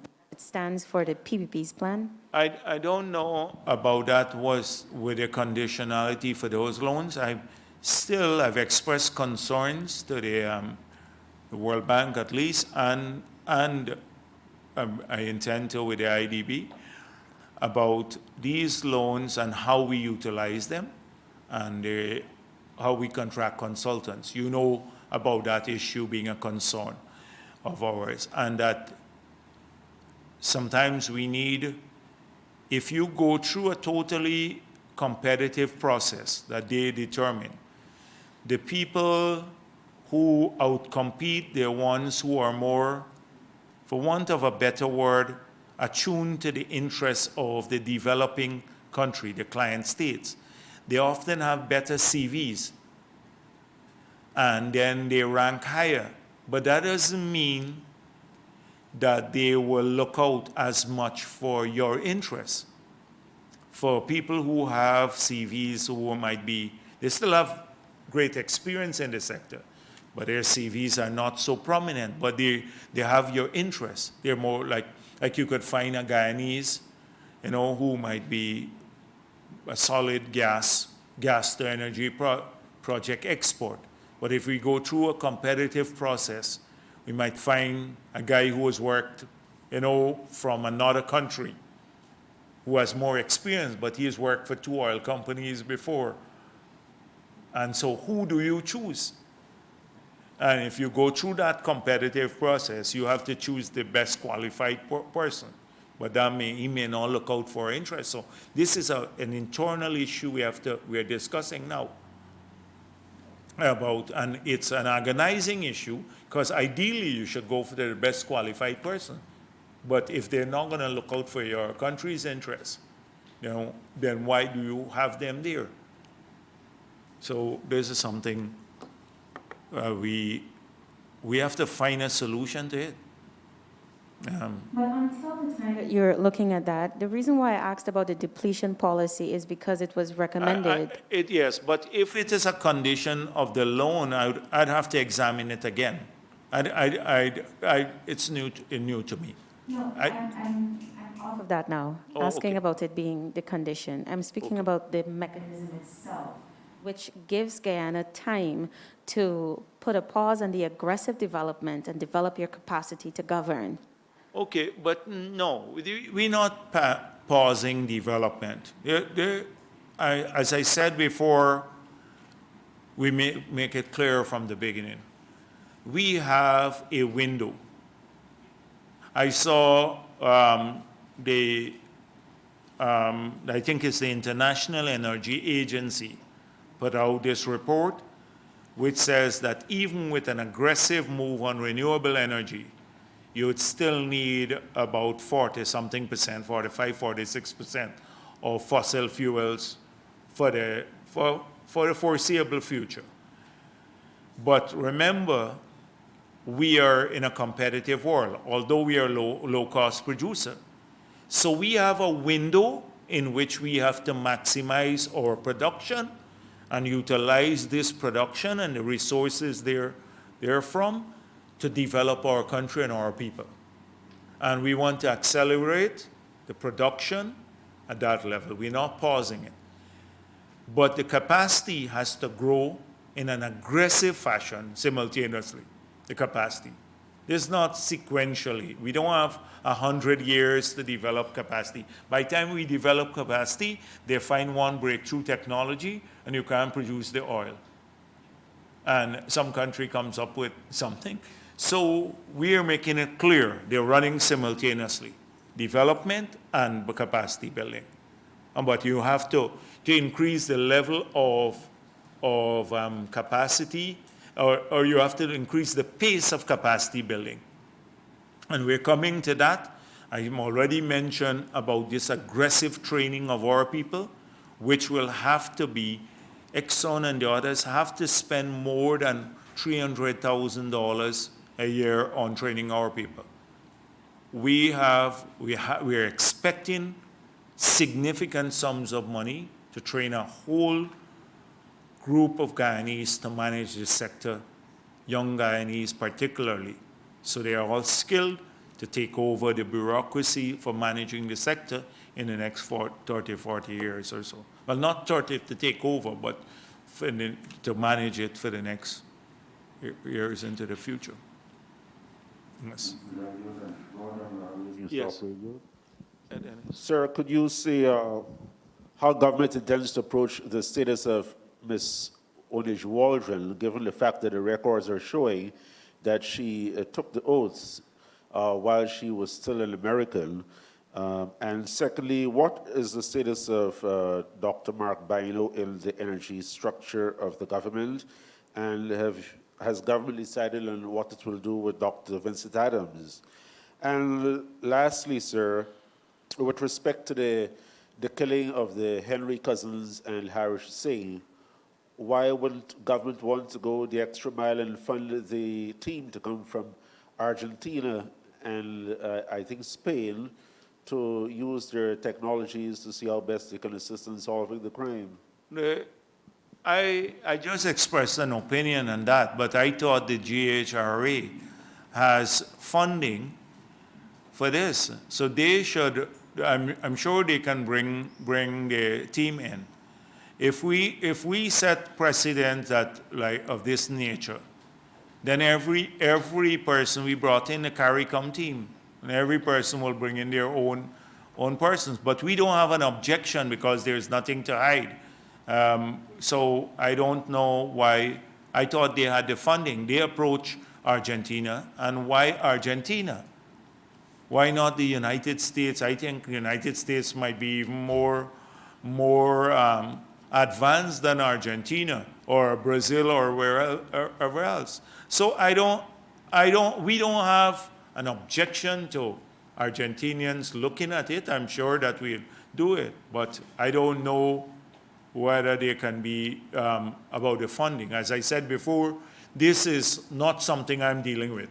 So maybe you should ask the minister more about this, and he could probably give you a more nuanced answer to the questions. I've dealt with the Onij Waldron thing. I think it's a storm in a teacup, and I explain why already.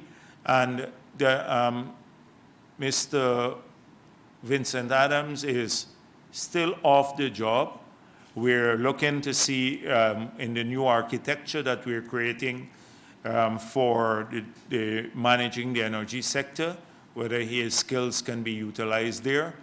Dr. Bino is still there, but I'm not sure whether, and I'll be frank with you, whether he will remain the head, given that he never, his experience has never been in that sector. He is. I can't say that as yet whether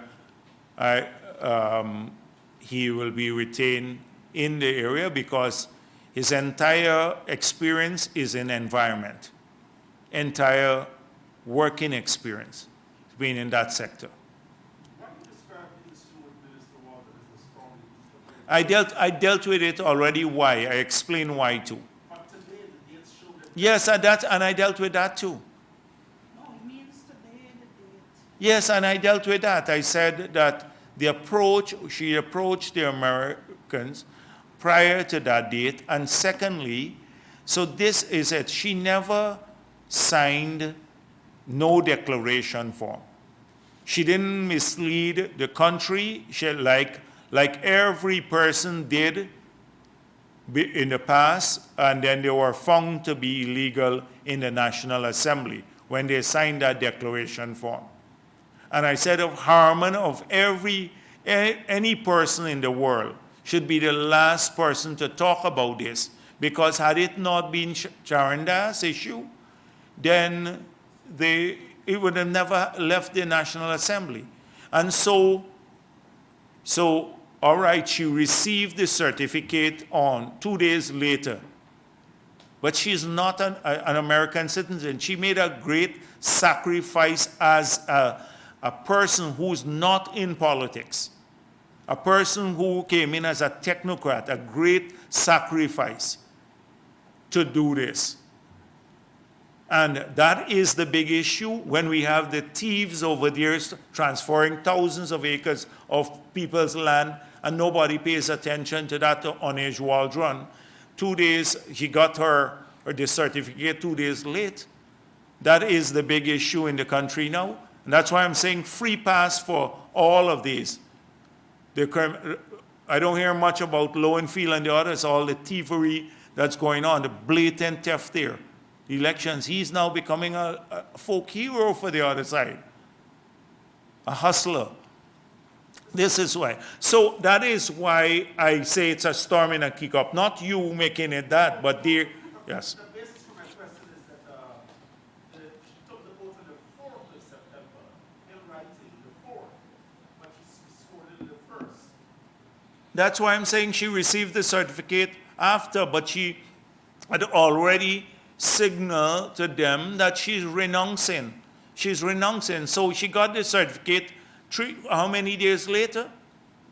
2 days later than the day she swore in? 2 or 3 days.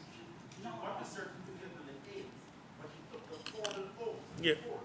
Yeah, so 4 days later she got the certificate, but she had already approached in August. But in terms of legality, that's what he's trying to do. Yeah. In terms of legality. I wish you all were quoting the laws all the time when they were squatting in the parliament. They are up new We didn't know for that. a long time. I'm Yeah. asking Yeah. these No, questions but now because it's a matter of the legality. Would government consider swearing her over in terms of no. meeting? Personally, I don't think the government should swear in on Unej Waldron again. Right now, she's not an American citizen. She gave up her citizenship. She is properly in the National Assembly. People, that is Unej Waldron. We should be happy that people are prepared to do this. Half of them don't want to give up anything and to come in and serve. This is a non-politician. And this is the big issue at this time. That's the only issue they can find over there. And that's the big issue at this time for the country. When you just told me about the big transfer of money, large transfer of sums of money, tens of billions of dollars. And Roysdale Ford, about everybody knows it's an open secret in this country, he was smuggling fuel. Open secret. And he is the one who's talking about Unej Waldron. And the preferences he got at the GRA. So we have to defend decent people who are trying to work. All right, she got her certificate 3 days after. It was not that she was lying and hiding. Look how long Harman was refusing to give his stuff. And he giving the clerk a deadline. He thinks he is still, I don't know, Minister of State, or when he wielded a lot of power. look at the language. He gives the clerk a deadline. You better get me the certificate or you'll face consequences. This is the issue that I'm talking about. So I get worked up. It's not against you. I get worked up because of the individuals who are raising this issue and making it, the most worrisome thing in the country now. So Neil Waldron got her certificate late. Okay. Yeah, yes. Is there anything on? I just want to get some clarity on, you spoke about the rush to gas to shore. In a recent, actually August report, the IDB said that our Petroleum Act is not sufficiently prepared for downstream and midstream. So I want to know whether you intend to revise the legislation before gas goes on stream. Oh, okay, I mentioned that about the inadequacies of the Petroleum Act, and therefore that has to be modernized, to take account of all of that. Remember, this is a 3 years project, so definitely before the gas comes on shore, you're going to have a reform and catering for all of these issues, definitely before. Okay, two final questions. I asked you about the depletion policy. Am I to take that as you saying there will be no limiting of production? No. You have to everything, and including in the Petroleum Act, that those things have to be examined at not just for individual companies.